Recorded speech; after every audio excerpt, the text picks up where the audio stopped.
Olá, minha gente, tudo bem? Eu vim ler para vocês o Fyodor Mikhailovich Dostoiévski, Crime e Castigo.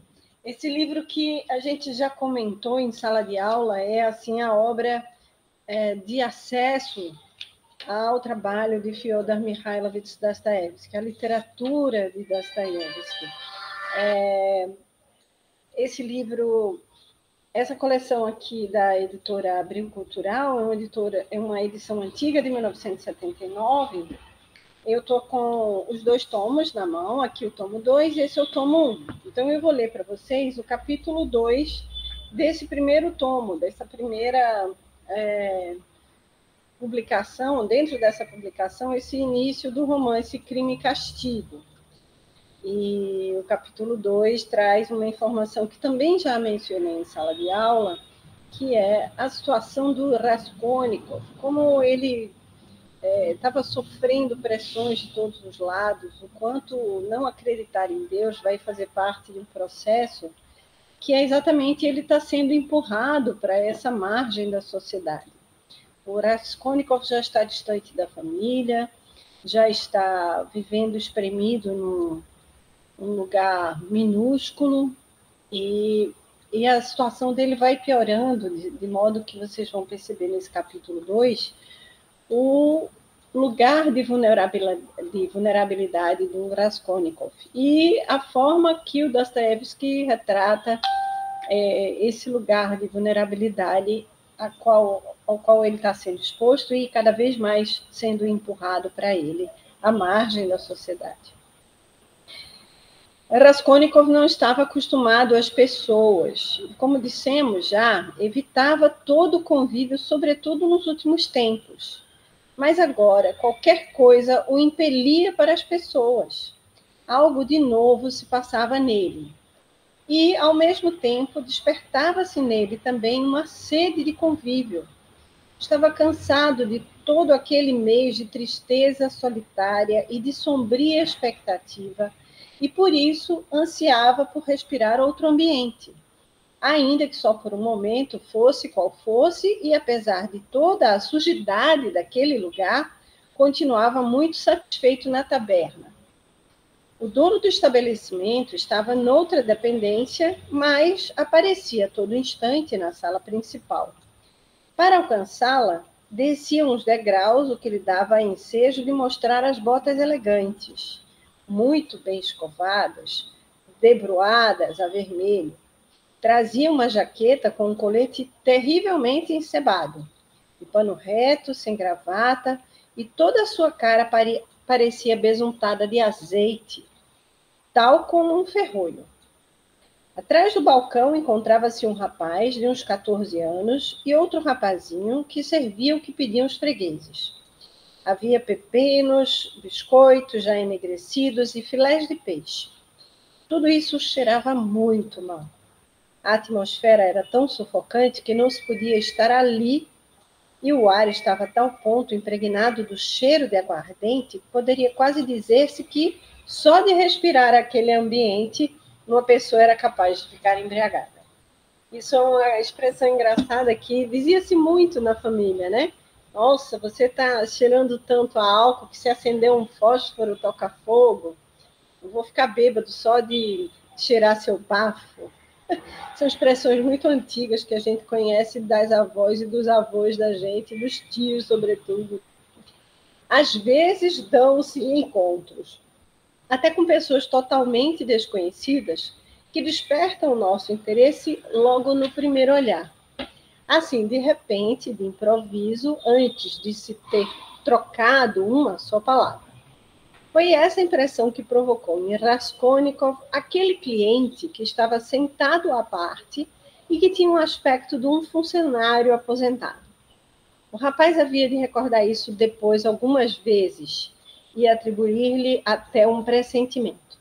Observava de alto a baixo o presumível funcionário, que, por seu lado, também não tirava os olhos dele, e percebia-se claramente que desejava entabular conversa. O funcionário olhava para os outros indivíduos que havia na taverna, sem excluir o dono, com ar de estar já habituado a eles e cheiro de tédio. e, ao mesmo tempo, com sua ponta de indolência como a pessoas de posição e cultura inferiores, com as quais não tinha nada que falar.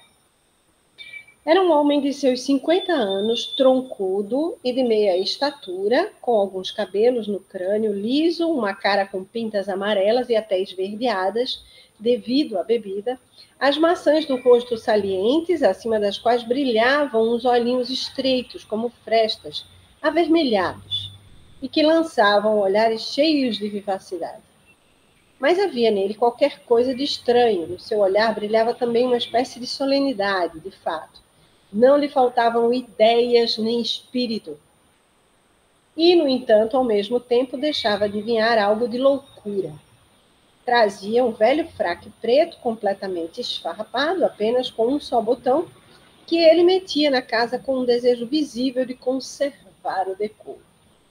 Por baixo do colete de nanquim avultava um peitilho cheio de salpicos e de manchas, trazia a cara rapada, como os funcionários, mas havia muito que não se barbeava, de maneira que começavam a nascer-lhes nas faces tufos de pelo rebelde. Os seus gestos demonstravam também, de fato, uma certa gravidade democrática. Mas neste momento nosso homem mostrava-se desassossegado. Arrepelava os cabelos e segurava, às vezes, com tristeza, a cabeça entre as mãos, fincando os cotovelos esfarrapados sobre a mesa manchada e gordurenta. Finalmente olhou para a cara de Raskolnikov e disse com voz firme e rouca: "Poderia dar-me licença, cavalheiro, de me dirigir ao senhor, fazendo-lhe uma pergunta correta?" Sempre uma pergunta correta, né, minha gente?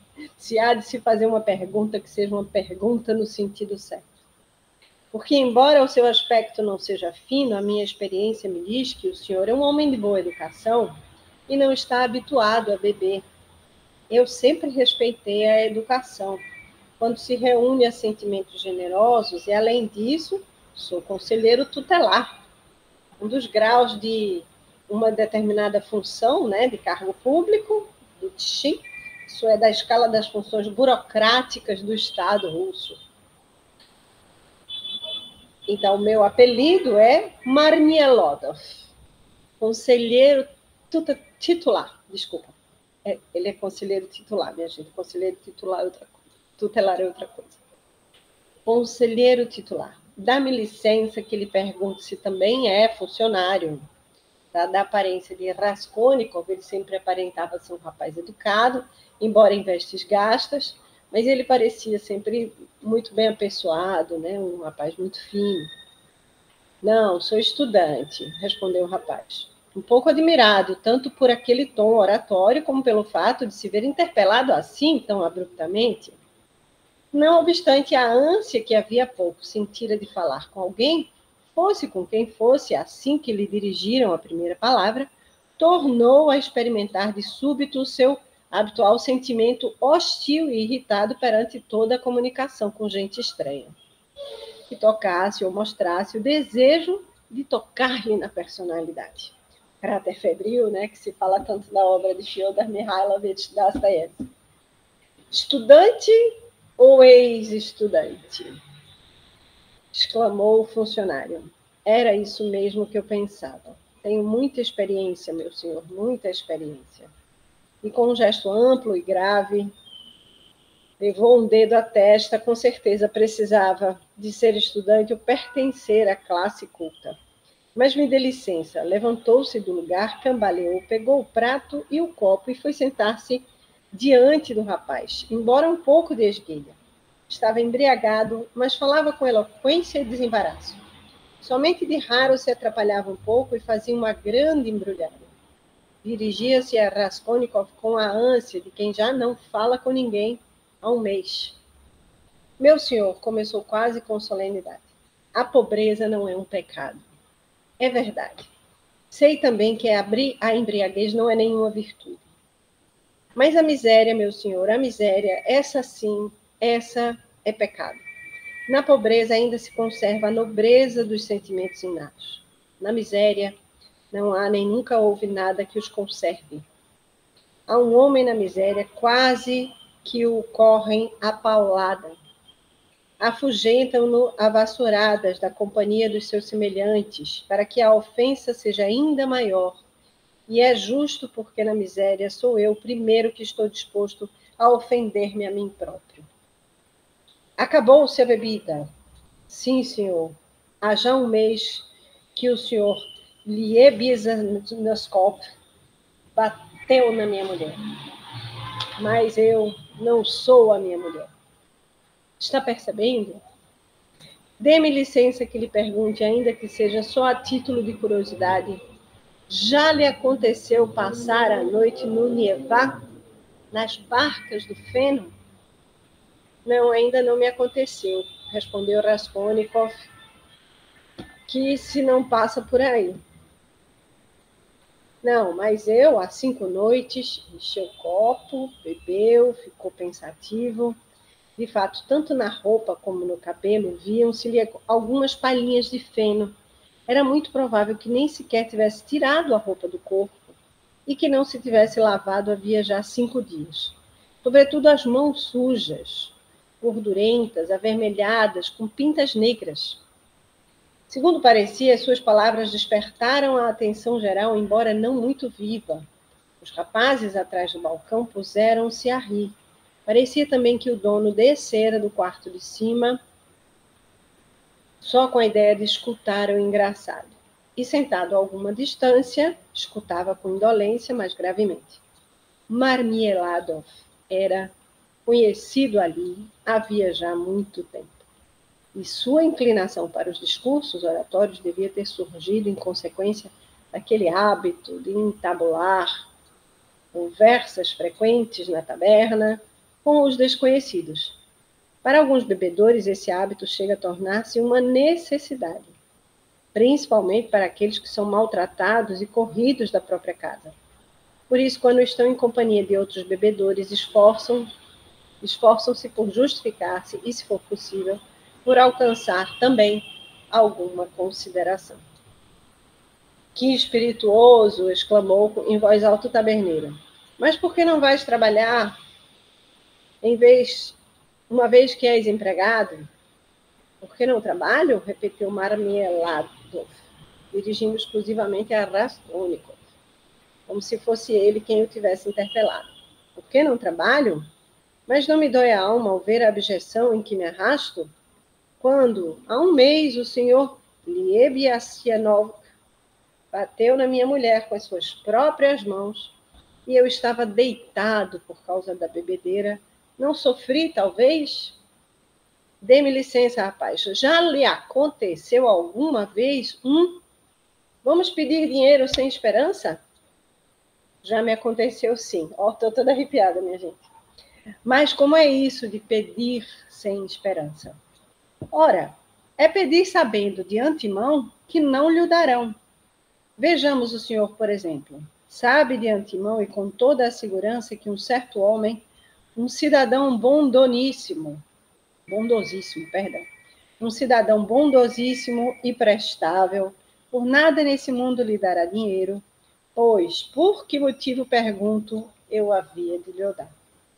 Suponhamos também que ele sabe que eu não lhe devo por compaixão, mas o senhor Liebiastiannikov, que está a par das novas ideias, explicou-me, não há muito tempo, que a compaixão, nos nossos tempos, é proibida pela ciência.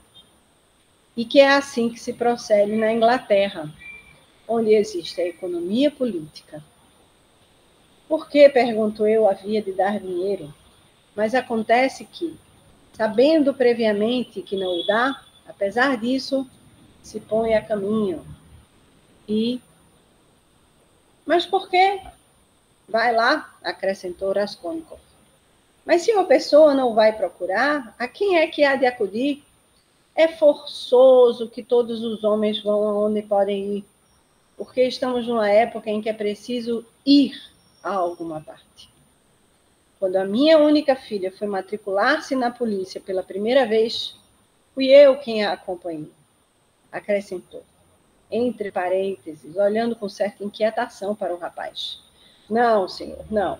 apressou-se a acrescentar tranquilamente, sem reparar que os rapazes do balcão mal podiam conter o riso e que o próprio taberneiro sorria também. Não, a mim, abanadelas de cabeça deixam-me na mesma, porque já toda a gente o sabe e tudo quanto é mistério fica às claras. E é com serenidade e não com desprezo que o confesso. Seja, ecce homo, dê-me licença, o senhor poderia, mas não, devo exprimir-me de maneira mais categórica e terminante. O senhor não poderia, sim, o senhor não seria capaz, olhando-me bem de frente, de dizer-me que eu não sou um porcalhão? O rapaz não respondeu nada. Bem, prosseguiu o orador com aprumo e até com grande dignidade, esperando outra vez que se extinguissem as risadas. Bem, admitamos que eu seja um porco e ela uma senhora. Eu tenho figura de animal, ao passo que a Ekaterina Ivanovna, a minha mulher, é uma pessoa bem educada, filha de um oficial superior. Admitamos que eu sou um velhaco e ela uma mulher de grande coração e cheia de sentimentos generosos. Mas, no entanto, se ao menos tivesse pena de mim. Meu senhor, todas as pessoas precisam de ter ao menos um lugar onde sintam pena dela. Mas Ekaterina Ivanovna, apesar de ser uma senhora generosa, não é justa. E embora eu compreenda que quando ela se excede comigo, o faz por compaixão. Porque, repito, e não lhe envergonho, ela se excede comigo. Rapaz, reafirmou com dignidade dobrada quando acabaram as risadas. Mas, por amor de Deus, se ela ao menos uma vez... Mas não. Tudo isso são pormenores de que não é preciso falar.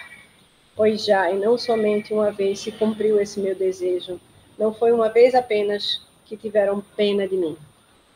Mas esse é um aspecto do meu caráter. Eu, por mim, sou um besta. O quê? Observou o taberneiro bocejando. Marmieladov descarregou um soco pesado na mesa. É o que eu sou. O senhor sabe que até as meias dela eu bebi? Não foram os sapatos, o que sempre seria mais lógico, mas as meias.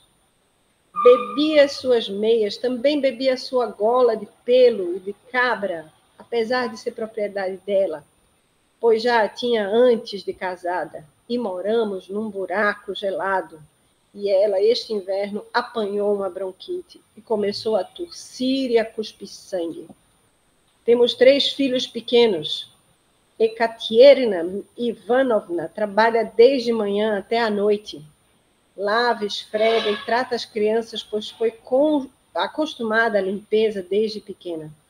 Simplesmente está doente do peito e tem propensão para a tísica. Sei-o muito bem. Mas então eu não tenho sentimentos? E quanto mais bebo, mais sinto as coisas. É por isso que bebo, porque na bebida encontro sofrimento. Bebo porque quero sofrer em dobro. E inclinou a cabeça para a mesa, num desespero. Rapaz, continuou tornando-se a erguer-se. Leio uma certa tristeza na sua cara. Reparei nisso assim que entrou e foi por isso que lhe dirigi a palavra. Pois ao contar-lhe a história da minha vida, eu pretendia apresentar-me com um aspecto denegrido perante esses tratantes, que por outro lado já a conhecem. O que eu queria era encontrar um homem sensível e culto. Fique o senhor sabendo que a minha mulher foi educada no Instituto de Nobres de um distrito importante. E quando saiu do pensionato, dançou envolta num chale na presença do governador e das outras personalidades da localidade. E por isso concederam-lhe uma medalha de ouro e um diploma de louvor. A medalha? Bom, a medalha vendemos-la já há tempos. O diploma laudatório ela ainda guarda na arca, e não há muito tempo que o mostrou a dona da casa. E embora ande sempre As turras com a tal dona da casa agrada-lhe, no entanto, pavonear-se perante os outros, falando dos dias felizes do passado. Coisa que eu não lhe censuro, não, senhor, não lhe censuro. Porque se os últimos dias felizes ficaram-lhe gravados na memória e tudo mais se evaporou. Sim, sim, é uma mulher voluntariosa, orgulhosa e destemida. E é ela mesma quem esfrega os soalhos e come pão negro, mas não consente que lhe faltem ao respeito. Por isso não quis suportar as grosserias do senhor Liebias Siatnikov. E quando ele bateu por causa disso, teve de meter-se na cama, não tanto pelas pancadas como pela ofensa. Já era viúva quando me casei com ela e tinha 3 filhos pequeninos. Casou-se com o primeiro marido, um oficial de infantaria. Por amor, fugiu da casa dos pais. O marido gostava muito dela, mas acabou por endoidecer por causa dos jogos de cartas. Teve de comparecer perante um conselho de guerra e morreu por causa disso. Por último, também tinha dado em bater-lhe. Ela não o tolerava, conforme pude comprovar depois, por referências e por documentos, mas ainda hoje o recorda, com lágrimas nos olhos, e recrimina a mim, comparando-me com ele. E eu fico satisfeito, alegre, porque essas censuras, de certo modo, ela considera-se feliz nelas. Bem, pois quando ele morreu, a pobrezinha ficou com 3 criancinhas num distrito afastado e selvagem, onde eu também morava por esse tempo. E estava numa miséria tão desesperada que eu tinha visto tanta coisa, nem me sinto com forças para descrevê-la. Todos os presentes tinham a desprezado. E, no entanto, era orgulhosa. E eu então, meu senhor, eu então, que também estava viúvo e tinha uma filhinha de 14 anos, da minha primeira mulher, propus-lhe casamento, porque não pude contemplar semelhante dor. Já pode ver até que ponto chegaria a sua miséria quando ela, mulher culta e educada e de família distinta, assentiu em casar-se comigo. Mas assentiu, chorando e gemendo, torcendo as mãos, mas o certo é que assentiu, porque não tinha para onde ir. O senhor pode compreender o que significa isso, de não ter para onde ir? Não, o senhor não pode compreender. Durante um ano inteiro, eu cumpri as minhas obrigações nobre e honradamente, e não toquei nisso. E bateu com o dedo na garrafa porque sou um homem de sentimentos, mas nem assim pude satisfazê-la. Fui demitido não por causa da aguardente, mas por mudança de pessoal, e foi então que me entreguei à bebida. Há já um ano que viemos parar finalmente, depois de muitos cansaços e de muitas aflições, a esta magnífica capital, ornamentada com tantos monumentos. E aqui encontrei emprego. Encontrei-o para a tornar a perder, compreende? Dessa vez perdi-o por minha culpa, porque o demônio me tentou. Vivemos agora num canto, em companhia da dona da casa, a Amália Fiodorovna Lipendevich E como é que nós vivemos e pagamos, não o sei ao certo. Além de nós, moram ali também muitas pessoas. Aquilo é uma sodoma caótica. Sim, entretanto, a minha filha foi crescendo, aquela que tive do primeiro casamento, e tudo que a minha filhinha teve de suportar da madrasta durante todo esse tempo é coisa que não quero tocar. Pois ainda que Ekaterina Ivanovna seja uma mulher de sentimentos generosos, é pessoa orgulhosa e irritável, e que perde a paciência com facilidade. Lá isso é. Bem, mas não falemos nisso. Educação, já o senhor pode imaginar que não recebeu nenhuma? Há 4 anos experimentei ensinar-lhe geografia e história universal, mas como eu próprio não estava muito forte nisso, e não tinha tido bons professores, e além disso, com aqueles livros, bem, agora já não há desses livros, e a educação dela ficou por aí. Ficamos em Ciro, rei dos persas, depois, quando ela já era uma mulherzinha, leu alguns livros de índole romanesca, e há pouco, por intermédio do senhor Liebias-Siatnikov, leu com muito interesse o livro de fisiologia de Levis, conhece-o? E até nos deu passos dele em voz alta. Foi essa a sua instrução. Agora, meu senhor, vou lhe fazer uma pergunta de caráter particular. Acha que uma moça pobre, mas honesta, pode ganhar a vida trabalhando? Se for honesta e não possuir aptidões especiais, nem 15 copeques por dia chegará a ganhar. e isso trabalhando sem parar. Mas o conselheiro do Estado, Klopstock, o Ivan Ivanovich, o senhor está a ouvir-me? Até hoje ainda não lhe pagou pela confecção de meia dúzia de camisas de Holanda. E ainda por cima, a expulsão da sua casa a pontapés, insultando-a de uma maneira vergonhosa, com o pretexto de que o colarinho de uma das camisas não estava na medida e de que a tinha talhado o viés. E, entretanto, as crianças passando fome. E Katerina Ivanovna encarnada nas faces. Isso é próprio da doença e acontece-lhe constantemente. Estás lendo, Apre, que comes e bebes conosco, parasita e não fazes nada?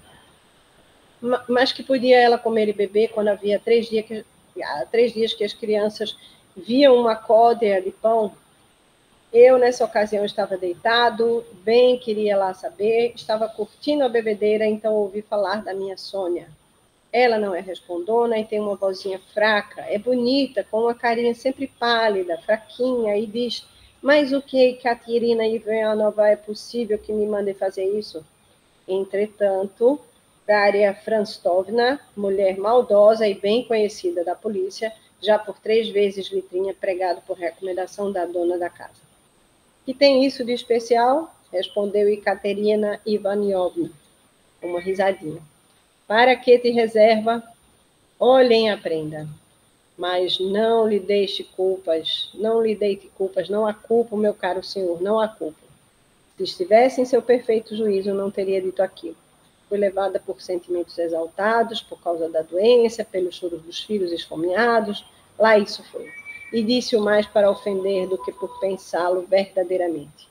Porque Ekaterina Ivanovna tem um tal gênio que é assim que os filhos começam a chorar, ainda que seja de fome, bate-lhes logo. E eu bem vi como Soniatka se levantou de fome, e deviam ser 7 horas, pôs uma touquinha, o casaco também, além da touquinha, saiu do quarto e só voltou às 9.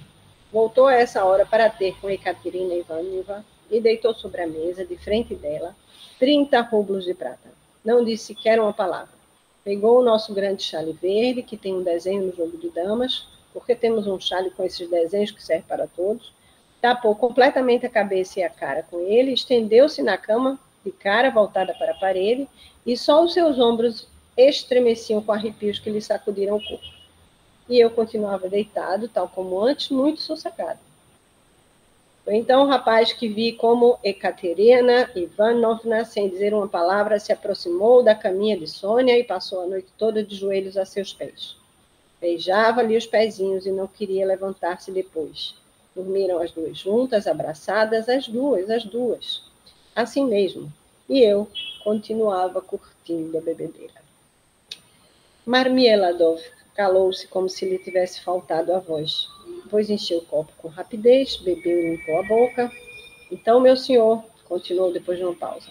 Então, devido à delação de pessoas mal intencionadas, e para isso contribuiu principalmente Daria Frantsnova, a mulher, né, da casa, com o pretexto de que lhe tinham faltado ao respeito. Então é que minha filha Sônia se viu obrigada a matricular-se por essa razão, já não pôde continuar vivendo conosco. Porque a senhoria Amália Fyodorovna não quis tolerar isso, apesar de antes de ser servido de Daria Frantsnova. E o senhor Liebiasiatnov também. Repare, foi por causa de Sônia aquela história que ele teve com Ekaterina Ivanova. A princípio era ele quem assediava Sonichka. E então, de repente, encheu-se de melindres. Como eu, um homem tão distinto, viver na companhia dessa gente? Mas Ekaterina Ivanova não soube proceder. Quis manter-se na sua. Bom, atazanou-se. Agora, Soniechka só vem ver-nos quando já é escuro. Bom, depois de ouvir essa história toda, o Raskolnikov vai continuar investigando a história com Marmieladov, e aqui no finalzinho a gente vai ver ele reagir. Eles se desentendem lá no bar. funcionáriozinho, é como chamam o Marmieladov. Vamos embora daqui, disse Marmieladov, de repente levantando a cabeça e encarando o Raskolnikov. Leve-me à casa de Kossel ao fundo do pátio. É já ali. Vamos ter com Ekaterina Ivanovna. Havia muito que Raskolnikov ansiava por ir embora e também já pensava em ajudá-lo. Marmieladov parecia ter mais dificuldade em mexer os pés do que a língua e apoiava-se com força ao rapaz. Era preciso percorrer um trajeto de 200 a 300 passos. O ébrio sentia cada vez mais cedo o mal-estar à medida que ia se aproximando da casa. Eu agora já não tenho medo de Ekaterina Ivanovna, murmurava agitado. Nem tenho medo de que ela venha me puxar os cabelos. Que são os cabelos? É um absurdo isto de cabelos, dos cabelos, isso mesmo. Até melhor que os puxe, pois a mim isso não me assusta. Eu do que tenho medo é do seu olhar, sim, do seu olhar. E também das rosetas que lhe aparecem sobre as faces. E além disso, tenho medo da sua respiração. Já viu como respiram esses doentes quando estão agitados? Também tenho medo do choro das crianças. Porque se Sônia não se lembrou de alimentá-las, não sei o que terá sido delas. Não sei. Mas das pancadas não tenho medo. Fique o senhor sabendo que a mim essas pancadas não só não me martirizam, como até costumam dar-me prazer. Não poderia passar sem elas. É o melhor. Que me dê uma boa sova, que descarregue seus nervos, é o melhor. Mas já chegamos, e esta é a casa do Kossel, um serralheiro, um alemão que enriqueceu. Leve-me. E o Raskolnikov vai, afinal, acompanhar o Marmieladov. E assim começa uma situação infindável de envolvimento do Raskolnikov com problemas que estão para além dos que ele já tinha a enfrentar. No primeiro capítulo, a gente viu o Raskolnikov falar sobre a situação de pressão da mulher sobre ele, né? E o quanto ele tentava reagir de maneira a pensar um plano, né? Já que ele vendia tudo e não estava conseguindo pagar mais pelo cubículo, né, onde ele mora. Então, ele decide que vai entrar nesse bar e aqui ele encontra o Marmielovsky. Então, é assim que vai o Raskolnikov se embrenhando na teia do mau destino. Então, vamos continuar lendo esse romance e eu espero que vocês tenham acompanhado a primeira leitura. Quem não acompanhou, eu farei uma nova leitura, mas falamos sobre essa interpelação do Raskolnikov que sai da pensão, né, bem chateado já porque não está conseguindo pagar, e das lembranças dele em relação à relação com a mãe, com a irmã, e a situação dele de vulnerabilidade por causa da dona da pensão, né, a quem ele não consegue pagar mais a hospedagem. Vamos lá. Esse segundo capítulo começa no momento em que o Raskolnikov já está tentando se afastar do próprio problema, buscando outros como parca solução. Até a próxima leitura, minha gente. E parabéns a Fyodor Mikhailovich Dostoiévski pelo seu bicentenário, dia 11 de novembro de 2021. Tchau.